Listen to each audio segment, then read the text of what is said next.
기도하겠습니다. 하나님 아버지, 너무나 감사합니다. 오늘도 저희의 찬양을 받아주시고 영광 받아주시오니 하나님 감사합니다. 이제 저희가 그러한 찬양에 합당한 삶을 살아갈 수 있도록 성령님 저희 안에서 역사하여 주시옵소서. 이 시간 말씀 주십니다. 살아계신 주님의 음성을 듣는 가장 귀중하고 복된 시간 되게 하여 주옵소서. 말씀을 들을 때에 저희들 안에 있는 모든 질병이 다 치유함받게 하여 주시고, 또 말씀 들을 때에 그동안 주님 앞에 간절히 간구하고 부르짖었던 그 기도의 응답으로 말씀 듣게 하여 주시옵소서. 성령님 임재하여 주시옵소서. 역사하여 주시옵소서. 감사드리오며 주 예수 그리스도의 이름으로 기도드리옵나이다. 아멘.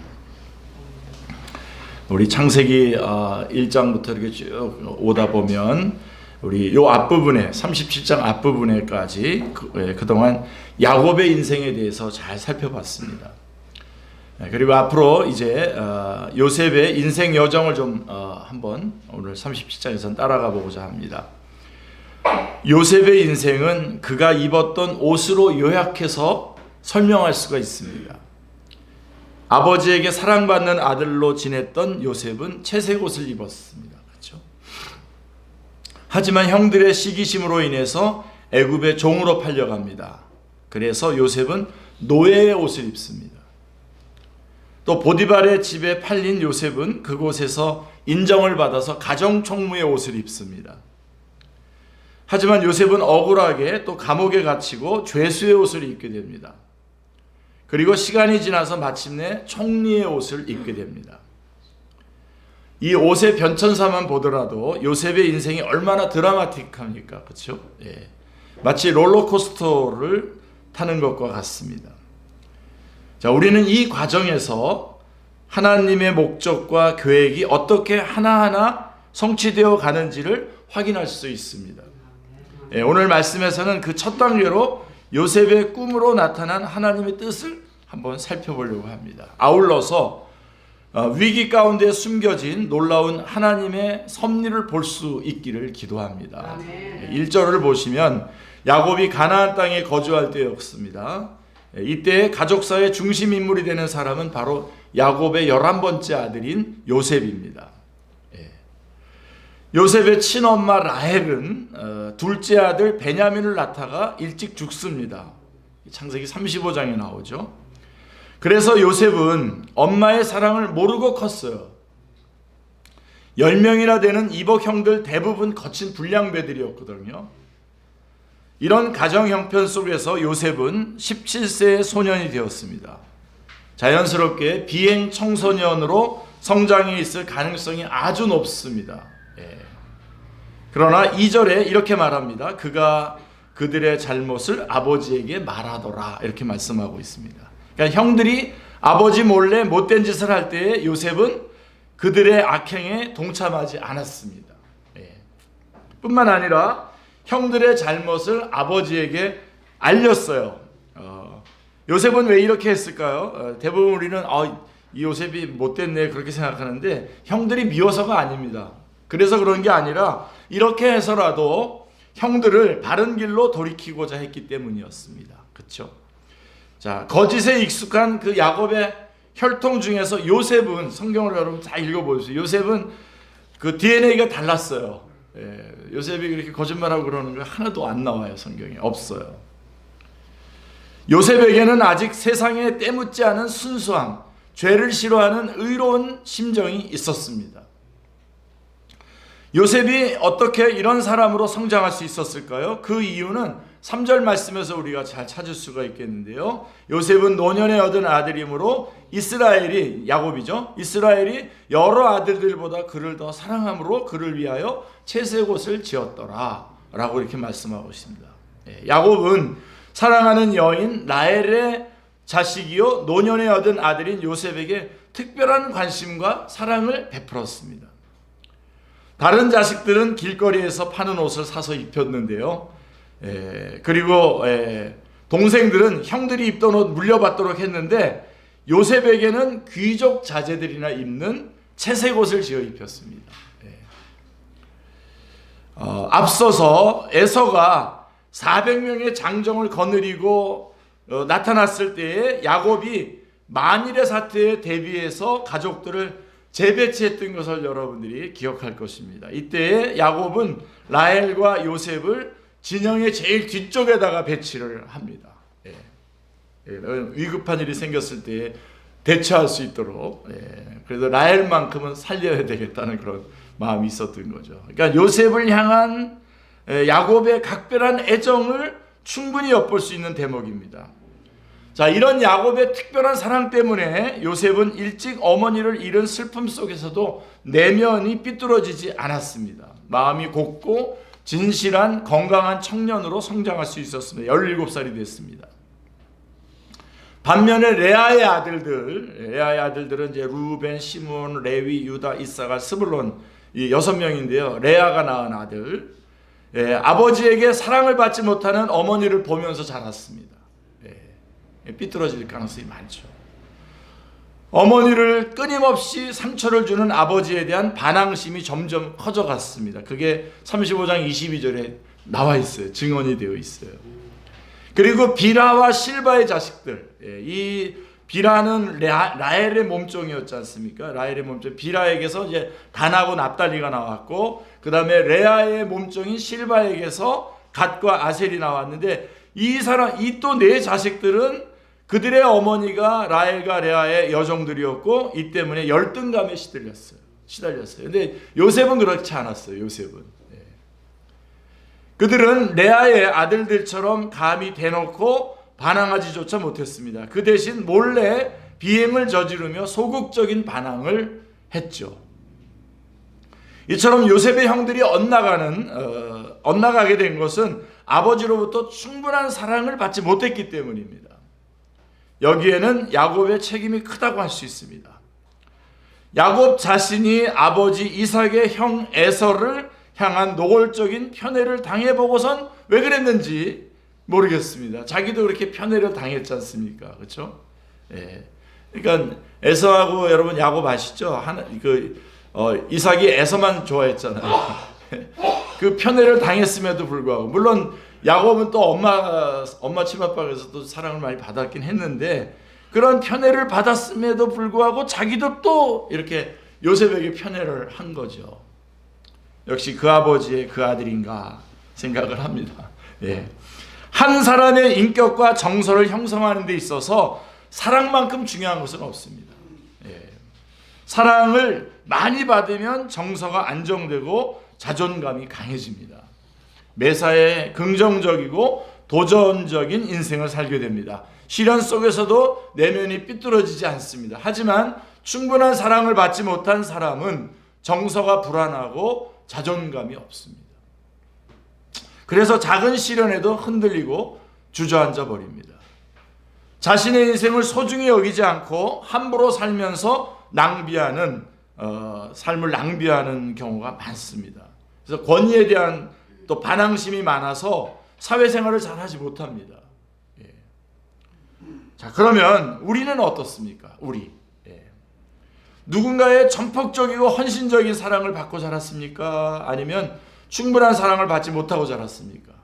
저 같은 경우는 아주 이 전폭적인 사랑을 받고 자랐습니다. 엄마, 아버지, 그다음에 형, 누님들 한 사람도 저를 아주 소중하게 안 여기신 분이 없어요. 아주 너무너무 넘치는 사랑을 받고 자랐는데, 또 혹시 사랑받지 못하고 자란 분들 계실까요? 자, 그래서 이걸 가르려고 하는 게 아니에요, 지금. 자, 우리 중에는 요셉처럼 부모의 특별한 사랑을 받은 분도 있을 것입니다. 그렇게.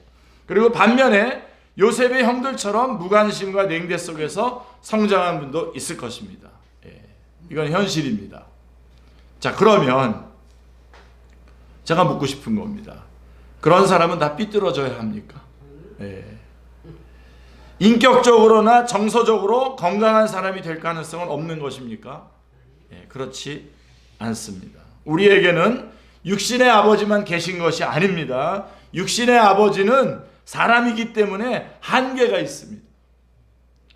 속담에 열 손가락 깨물어서 아프지 않은 손가락이 없다는 말이 있습니다. 뭐 요즘에는 애들이 하나밖에 거의 없기 때문에 이런 말이 별로 실감이 안 나겠지만 전에만 하더라도 뭐 많지 않습니까? 저만 하더라도 형제가 뭐 많은데요.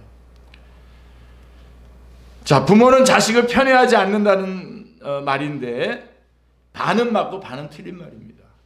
솔직하게 얘기하면 깨물어서 아프지 않은 손가락은 없지만 분명히 더 예쁜 손가락은 있습니다. 네, 어쩔 수가 없습니다. 그래서 사람의 사랑만 바라보고 있으면 우리는 비참해질 수밖에 없습니다. 네, 오늘 요거 하나는 딱 정리를 좀 하십시오. 아주 딱. 자, 그러나 우리에게는 누가 있습니까? 하늘의 아버지가 계십니다. 네, 별로 안 좋아하시네요. 네. 하늘의 아버지는 우리 각 사람을 사랑하십니다. 어느 정도로 사랑하십니까? 나를 위해 독생자를 주시기까지 사랑하십니다. 하나님이 세상을 이처럼 사랑하사 독생자를 주셨으니 이는 저를 믿는 자마다 멸망하지 않고 영생을 얻게 하려 하십니다. 요한복음 3장 16절이 말씀하고 있습니다. 이보다 더 큰 사랑은 없습니다. 아멘. 그래서 여러분, 우리 항상 제가 여러분에게 말씀하죠. 여러분들이 기도할 때에 그 기도를 받고 계신 그 하나님은, 내가 이거 주세요 저거 주세요 기도할 때에 먼저 그 기도를 받고 계신 하나님은 어떤 분이십니까? 먼저 우리에게 아들을 주신 분이에요. 그 다음에 그 안에서 여러분 기도하세요. 그 안에서 여러분이 뭔가를 기도할 때에 그걸 생각하시고 기도하세요. 그리고 그 응답에 대해서 하나님이 능력이 없어서 안 주시는 거 아니구나 라고 하는 것을 아셔야죠. 아들까지 주셨는데 뭐가 부족해서 안 주겠습니까? 그렇죠? 자, 이 사랑은 사람에게 사랑받지 못한 상처를 충분히 다 덮고도 남는 사랑입니다. 아멘. 하나님의 사랑은. 그래서 사람으로부터 충분한 사랑을 받았든 못 받았든 우리는 내면이 삐뚤어지지 않고 진실한 하나님의 사람이 될 수 있습니다. 아멘. 네. 그 이유는 독생자를 주신 하나님의 사랑 때문입니다. 우리가 독생자를 주신 하나님의 사랑의 그 넓이와 길이와 높이와 깊이가 어떠함을 점점 더 깊이 깨달아 갈 수 있기를 간절히 기도합니다. 에베소서 3장 18절 19절에 보면 바로 바울이 에베소 교회 성도들이 바로 그런 그 하나님의 사랑이 알기를 간절히 원했어요. 저도 그래요, 여러분. 그 사랑 안에서 참된 만족과 행복을 누리면서 예수님과 같은 아름다운 성품을 덧입을 수 있기를 기도합니다. 네. 주님의 이름으로 축원합니다. 네. 네. 그러면 특별한 사랑을 전폭적으로 받은 사람이 치러야 할 대가는 없을까요? 네. 4절에 보면 대가가 있죠. 그의 형들이 아버지가 형들보다 그를 더 사랑함을 보고 그를 미워하여 그에게 편안하게 말할 수 없었더라 라고 이렇게 말하고 있습니다. 자, 형들은 자신들의 잘못을 고자질하고 혼자 채색 옷을 입고 다니고 아버지의 사랑을 독차지하는 요셉이 너무 미웠습니다. 그래서 편안하게 말할 수 없었습니다. 편안하게 말할 수 없었다는 말은 원어로 보면 샬롬이라고 이렇게 인사도 하지 못했단 말입니다. 서로 어색하고 불편해서. 예. 그런데 형들이 요셉을 더욱더 미워하게 만든 사건이 발생을 하게 됩니다. 예. 뭐 요셉의 생에 있어서 제일 꼭 이렇게 다 정말 다 괜찮은데 이 부분 하나가 좀 문제가 되는데요. 근데 사실 이것도 형들이 제대로 받아들이지 않았기 때문에 일어난 문제입니다. 이건. 어느 날 요셉이 꿈을 꾸고 형들에게 이렇게 말했어요. 형님들, 내 꿈 얘기를 들어보세요. 7절에 보면 우리가 밭에서 곡식단을 묶더니 내 단은 일어서고 당신들의 단은 내 단을 둘러서서 절하더이다. 예. 근데 여러분들도 지금 이 말씀 딱 받자마자 요거 당돌한데 이제 그런 생각 가졌잖아요. 근데 잘 보셔야 돼요. 이거 어쨌든 형들은 그렇게 봤어요. 그리고 형들은 그 꿈을 바로 해석하기를 어떻게 해석했냐면 뭐라고? 내가 참으로 우리의 왕이 되겠느냐? 8절에 보면 참으로 우리를 다스리게 되겠느냐? 라고 이렇게 말합니다. 안 그래도 심기가 불편한 형들에게 요셉은 이런 꿈 이야기를 하면 안 되었습니다. 더 미움을 받을 것이 뻔했습니다. 그런데 요셉은 생각이 있는 건지 없는 건지 형들에게 꿈을 곧이곧대로 다 이야기했습니다. 그뿐만이 아니에요. 또 얘기해요. 한 번 더. 요셉은 한 번 더 꿈을 꾸고 형들에게 이렇게 말합니다. 형님들, 내 꿈 이야기 또 들어보실래요? 해와 달과 11별이 내게 절하도이다. 이번에는 이제 이 형들이 다 뚜껑이 열렸죠. 뚜껑이 열리고 분노 게이지가 급상승을 합니다. 이번에는 아버지 야곱마저도 아무리 사랑하는 내 아들이라고 하더라도 꾸짖습니다. 10절에 보면 꾸짖어요. 아무리 예뻐도 집안의 질서를 어지럽히는 요셉을 형들 앞에서 책망할 수밖에 없었습니다. 자, 형들은 요셉의 꿈을 버르장머리 없는 동생의 교만으로 받아들였습니다. 그러니 기분 나쁘고 요셉을 더 미워할 수밖에 없었습니다. 자, 제가 앞부분에서 여러분 하나 꽉 붙잡아야 되는 것은 사람의 아버지 말고 하늘 아버지가 있고 그 아버지의 사랑은 독생자 예수 그리스도를 보내주시는 그런 사랑이라는 거 말씀드렸죠. 이거 꼭 하나 붙잡으시고 하나 딱 넣어놓으시고요. 우리가 지금 요셉이 꾼 꿈을 여러분 우리가 들을 때에 우리가 지금 듣는다고 할 때에 잘 들으셔야 돼요. 이거 잘 들으셔야 돼요. 이거 좀 잘못 들어가지고 일어난 일이에요. 요셉이 뭐 그런 좀 주책을 부렸지만 어린 나이에 주책을 부렸지만 그게 문제가 아니라 지금 듣기를 잘못 들은 거예요. 근데 여러분 야곱은 뭐라고 되어 있습니까? 요셉의 꿈을 마음속에 간직했다 그랬거든요. 왜냐하면 어렴풋하게나마 요셉이 꾼 꿈이 하나님으로부터 온 꿈이라고 하는 사실을 직감했기 때문입니다. 아멘. 자, 우리가 요셉의 꿈을 어떻게 이해할까요? 자, 그럼 형님들처럼 왕이 되어서 형들 위에 군림하고 지배하고 다스리게 될 것을 예언하는 꿈이었을까요, 이게? 예? 그렇지 않습니다, 여러분. 예? 요셉은 다 이렇게 다 기정사실화 해가지고 그 다음에 메시지를 또 다른 거를 메시지를 내는 경우가 많더라고요. 다른 분들의 이렇게 설교도 보면. 근데 그렇지 않아요, 여러분. 요셉은 결코 이기적인 지배자가 되지 않습니다. 여러분 잘 보시면 알겠지만 보세요. 40장 8절, 41장 16절에 보면 옥에서 꿈 해석을 해주면서 바로왕이 꾼 꿈을 해석해주면서 고민하는 사람들에게 방향을 제시하는 지도자가 됩니다. 고민하는 사람들에게 방향을 제시해주고 그 다음에 가족들이 먹을 것이 없어서 고통 가운데 있을 때에 양식을 제공하는 사람이 되죠. 애굽의 총리가 돼서 양식을 제공하지 않습니까? 여러분 만약에 그 꿈을 형들이 해석한 것처럼 한다면 애굽의 총리가 돼가지고 다 박살내버리지 그걸 왜 도와줍니까? 예? 다 아는데 그렇지 않습니다. 그리고 형들이 죄의식으로 아파할 때에 그들을 용서하고 사랑하고 품어주는 사람이 됩니다. 예. 그는 누구보다도 많은 고생을 하고 슬픔을 많이 겪었지만 다른 사람들을 원망하지 않았습니다. 가족들의 모든 슬픔과 미움, 쓴뿌리를 혼자 다 짊어지고 갑니다. 이로써 마침내 가족들 간에 서로를 용서하고 사랑하고 영접하는 대화합의 역사가 일어납니다. 이처럼 앞으로 요셉은 구원자의 길을 가게 될 것입니다. 하나님은 이것을 요셉에게 미리 꿈을 통해서 보여주신 겁니다. 이걸 보여준 거를 요셉이 얘기한 거예요. 어리숙하게. 그러면 이걸 이렇게 받아들여야 되죠. 자, 요셉의 곡식단이 일어나는 것은 가족들이 위기에 처했을 때 요셉이 분연히 일어나서 그들을 절망으로부터 구출한다고 하는 의미입니다. 그 꿈을 보여주신 거예요. 가족들이 요셉에게 절하는 것은 굴복해서 절하는 것이 아니라 고마워서 요셉 고마워라고 이렇게 그 꿈을 보여준 거예요. 요셉에게 호의에 대해서 감사로 절하고 있는 것을 보여준 거예요.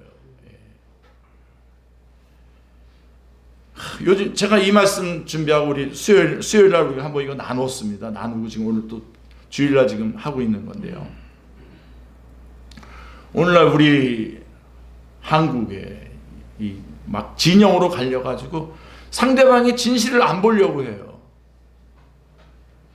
상대방이 저렇게 움직이는 그 진실이 있는데 그걸 안 보고 내 생각하는 대로 그 행동을 재단하고 결정을 내려버려요. 그러니까 뭐 죽기 살기입니다 지금. 우리는 그러지 마셔야 돼요. 오늘 요셉의 형들이 오해한 거잖아요. 이거 완전히. 요셉의 형들의 생각처럼 만약에 진행이 진짜 그런 꿈이었다고 한다면 요셉의 형들 다 박살났습니다. 근데 그렇게 끝나지 않아요. 형들은 꿈의 진정한 의미도 모른 채 무조건 요셉을 미워하고 있습니다. 오늘 여러분, 우리가 이렇게 상대방을 이렇게 보고 있는 것이 있는지 잘 보셔야 돼요. 그리고 회개하셔야 돼요.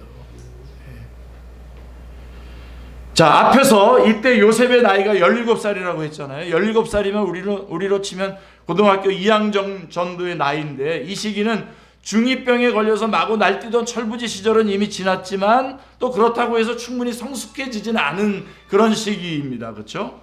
이때는 아직 때묻지 않은 순수함이 남아 있습니다.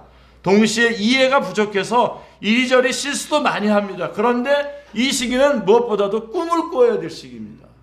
꿈을 꿔야 돼요. 인생에 대한 큰 그림을 그리고 방향을 설정해야 할 시점이기 때문입니다. 그런데 요즘 꿈이 없다는 청소년들이 너무 많아요. 그리고 그들은 되고 싶은 것도 없고 하고 싶은 것도 없다고 말합니다. 그냥 스마트폰 하나 있으면 돼요. 나이는 젊지만 꿈이 없으면 어떻게 됩니까? 우리 김동인의 그 무지개라고 하는 소설에 무지개를 잡으려는 한 소년이 나오잖아요. 산 넘고 물 건너 무지개를 쫓아다니던 끝에 무지개는 결코 잡을 수 없는 것이라는 현실 앞에서 꿈을 포기해요. 꿈을 포기하는 순간, 이거 동영상으로도 좀 이게 나와 있는 건데 한번 보시면 재밌습니다.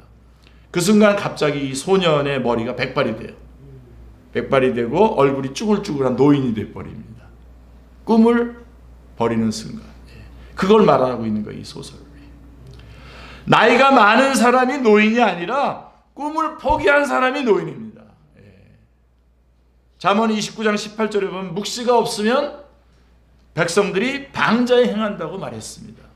여기서 묵시는 비전을 가리키는데요. 꿈과 비전이 없는 백성은 먹고 자고 감정에 따라 즐기는 삶이 전부가 될 수밖에 없습니다. 방자하게 되어서 망할 수밖에 없습니다. 요셉의 형들을 보십시오. 그들은 아무런 꿈이 없어 보입니다. 그러니 막 닥치는 대로 살 수밖에 없습니다. 그러나 하나님은 요셉에게 꿈을 주셨고 우리도 꿈꾸게 하시는 분이십니다. 아멘. 꿈을 주시되 나 혼자 잘 먹고 잘 사는 것이 아니라 하나님의 구속 역사에 쓰임받는 사람이 되는 원대한 꿈을 주십니다. 그리고 하나님이 주신 꿈을 간직한 사람들을 통해 세상을 변화시키는 것입니다. 그들로 시기와 질투, 미움의 쳇바퀴 속에서 지지고 볶는 세상 한가운데서 하나님은 은혜와 사랑, 용서와 구원을 전파하게 하십니다. 우리의 신앙 선배들은, 우리의 신앙의 선배님들은 가난한 조국의 현실 앞에서도 너희가 먹을 것을 주어라고 하신 예수님의 말씀에 순종해서 세계를 먹이는 제사장 나라가 될 것을 꿈꾸면서 교회를 이끌어 가셨습니다. 하나님은 오늘날 많은 열매를 맺게 하심으로 그 꿈을 성취하여 주셨습니다. 지금 이제 우리가 다 까먹고 있습니다. 이제 꿈이 없는 사람은 하나님이 주시는 꿈을 꾸어야 할 때입니다. 아멘.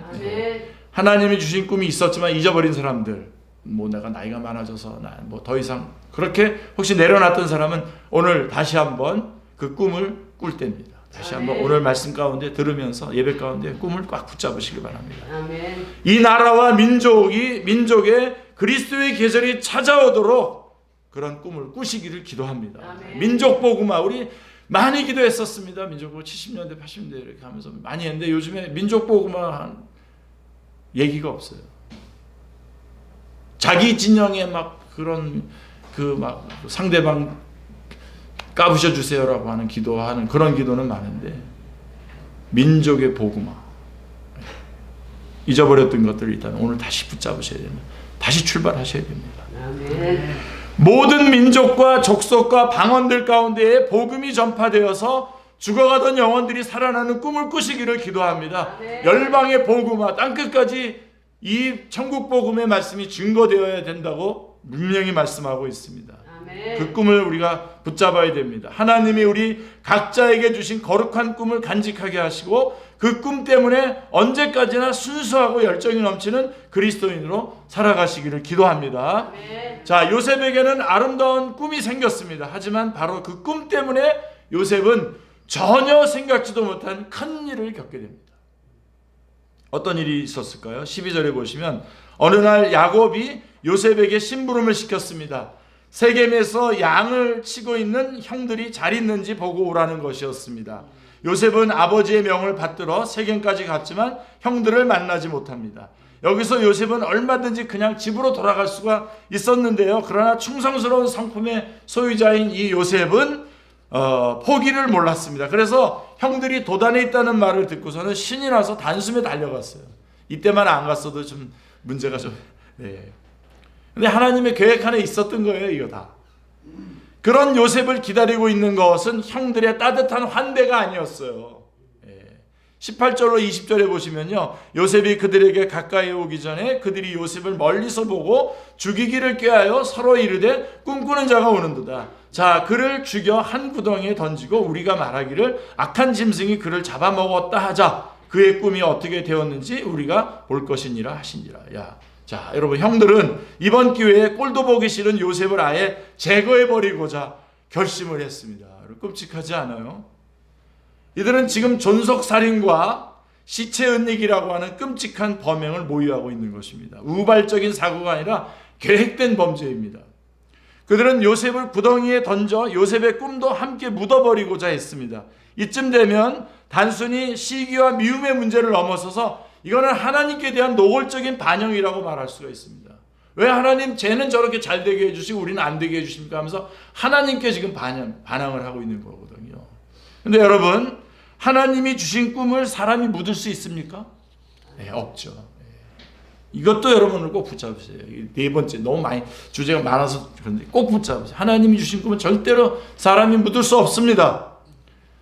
다행히 루벤이 장남으로서 책임감이 들었는지 죽이는 것을 반대하고 나섰어요. 여기 21절이고요.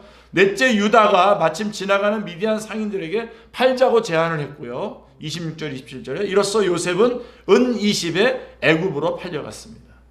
자, 형들에 의해서 여러분, 이 장면을 여러분 한번 생각해 보세요. 형들에 의해서 구덩이에 던져지고 옷이 벗겨지고 노예로 팔려가는 요셉의 심정이 어땠을까요? 이거를 또 좀 묵상을 좀 우리가 많이 안 하는 것 같아요. 이때 이 요셉의 심정이 어땠을까? 그게 나와요, 성경에. 그때 심정이 어땠는지 성경에 나와요. 42장 21절에 보면 나중에 형들이 이렇게 말해요. 그가 우리에게 애걸할 때 그 마음에 괴로움을 보고도 듣지 아니하였으므로 이 괴로움이 우리에게 임하도다. 그러니까 요셉이 형들에게 애걸했다고 했어요. 애걸.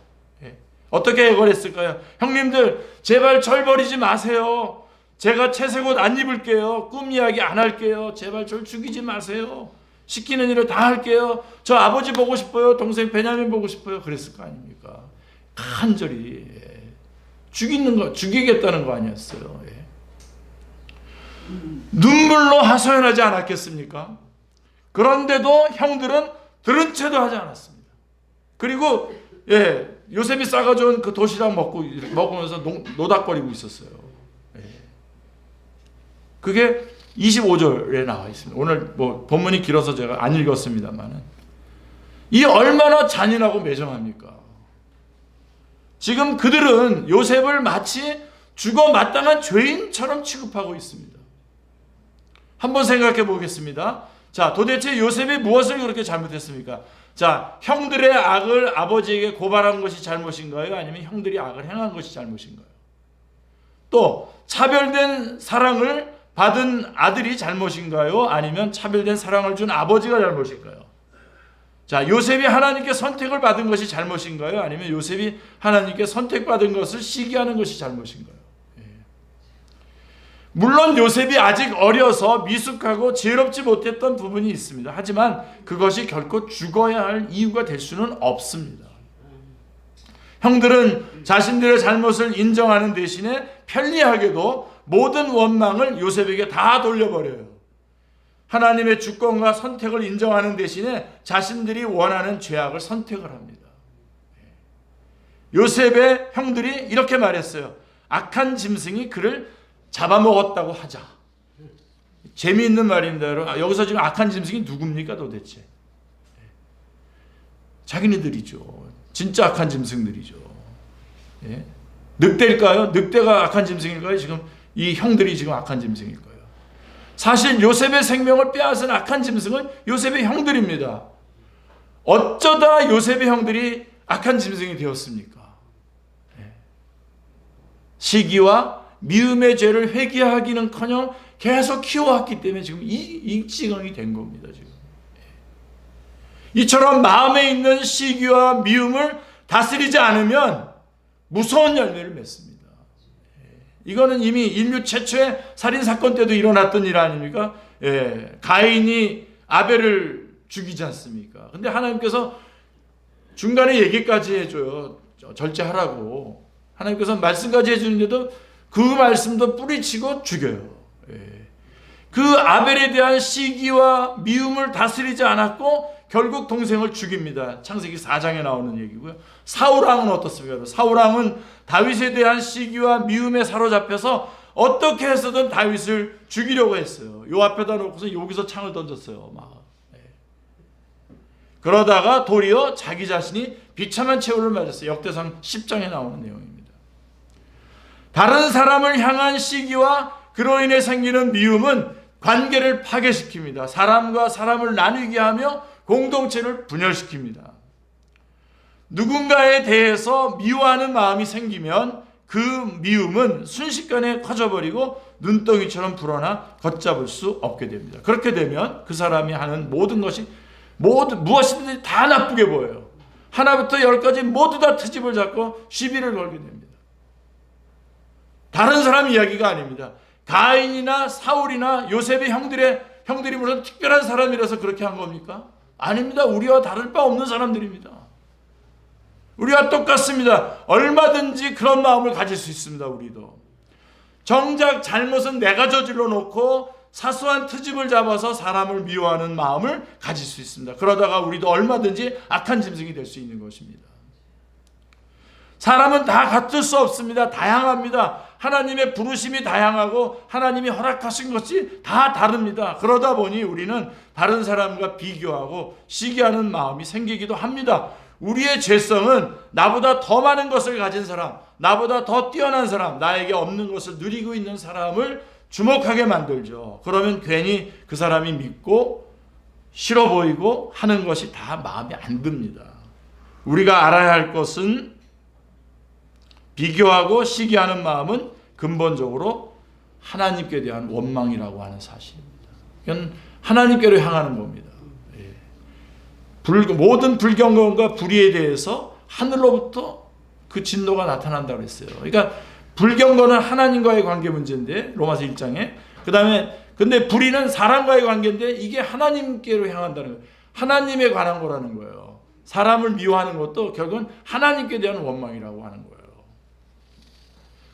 그런 마음을 키우는 것은 결국 하나님을 대적하는 것입니다. 사람을 시기하고 미워하는 대신에 우리는 이제 이 말까지 하려고 제가 여기까지 끌고 왔습니다. 하나님이 그 사람을 어떻게 생각하시는지를 기억해야 됩니다.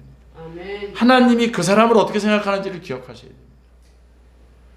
보니까 우리 그 자매님들 보니까 남편이 다 밉다 그러더라고요. 남편이 꼴보기 싫다. 이제 그래서 사는 거죠. 이제 사는데 하나님은 그분을 어떻게 보는지를 한번 보시길 바랍니다. 예, 정말 꼭 정말 간절히 우리 한국 민족 전체에게 제가 말하고 싶어요. 이 말씀. 하나님은 그 사람을 위해서 하나님께서는 예수 그리스도를 보내셨다고요. 아멘. 예. 여러분이 그렇게 미워하는 그 사람 하나님께서 그를 위해서 예수 그리스도를 보내셨다는 걸 놓치지 마시기 바랍니다. 이게 꼭 붙잡으셔야 돼요. 내가 미워하는 그 사람을 위해서 하나님은 독생자 예수님을 보내셨습니다. 예수님은 그 사람을 위해서 십자가에 죽으셨습니다. 믿는 사람들에게 말하는 겁니다. 지금 제가. 뿐만 아니라 또 하나 꼭 기억하셔야 됩니다. 그것만 기억하면 좀 여러분이 허할 수가 있는데 여러분들이 그래 내가 정말 잘못했구나 하는 것은 두 번째로 하나님이 나를 어떻게 받아주셨는가를 기억하십시오. 내가 어떨 때 나를 받아주셨는지. 죄와 사망과 심판과 지옥의 길을 가고 있었던, 정말 아찔한 곳에 있었던 나를 하나도 묻지 아니하시고, 우리 죄를 묻지 아니하시고 건져주신 분이라고. 아멘. 그래서 나는 지금 이렇게 받고 있는데, 나는 또 딴 사람을 볼 때 내가 옛날에 나의 모습을 그대로 지적하면서 그렇게 할 수 있는 건가요? 이 두 가지를 여러분 꼭 기억하셔야 돼요.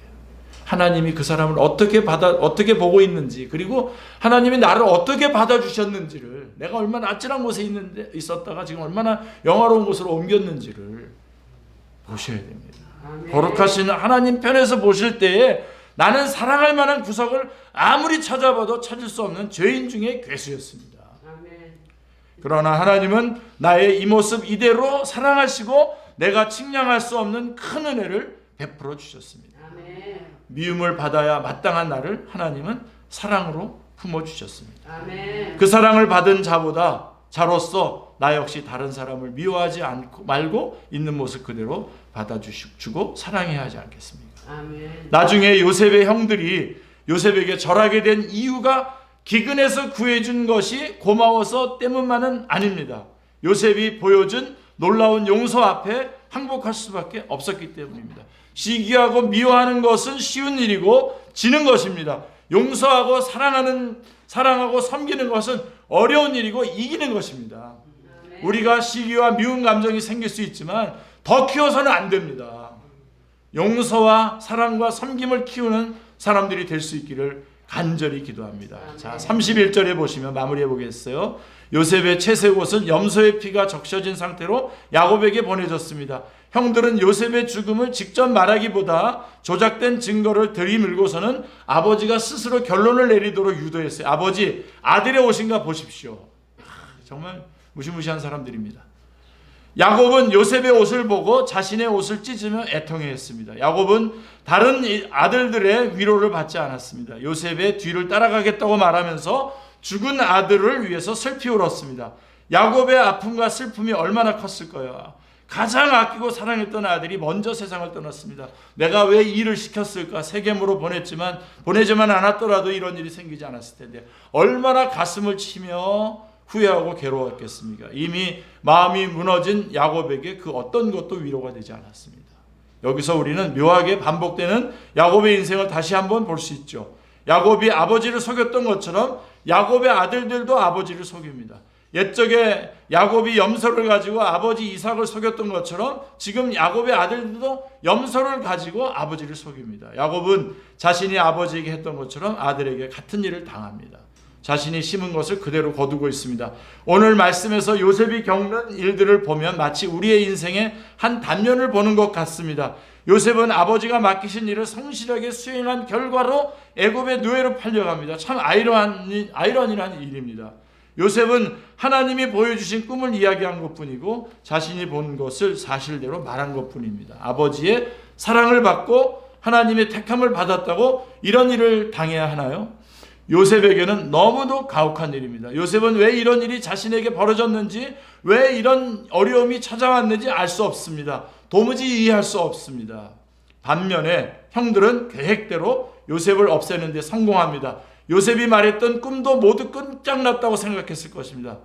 하지만 정말 요셉의 꿈은 파괴되었고 산산이 부서져 버린 것일까요?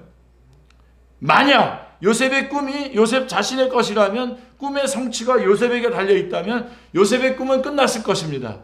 끝나는 것이 맞습니다. 하지만 그 꿈은 하나님이 주신 것입니다. 아멘. 하나님이 주신. 우리가 오늘 말씀을 들으면서, 오늘 예배를 하면서 하나님이 주신 꿈을 우리가 품는다면, 전에 버렸다가 했다가 놔뒀다가 오늘 다시 붙잡는 것이라고 한다면 하나님이 계획한 것이죠.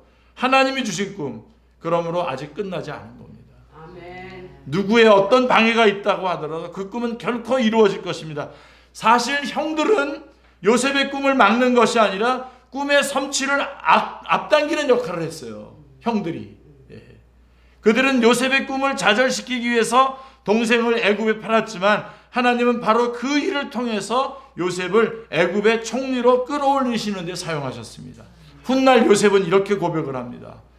창세기 전체의 요절입니다. 창세기 50장 20절에 당신들은 나를 헤아려 하였으나 하나님은 이것을 선으로 바꾸사 오늘과 같이 많은 백성의 생명을 구원하게 하시려 하셨나니.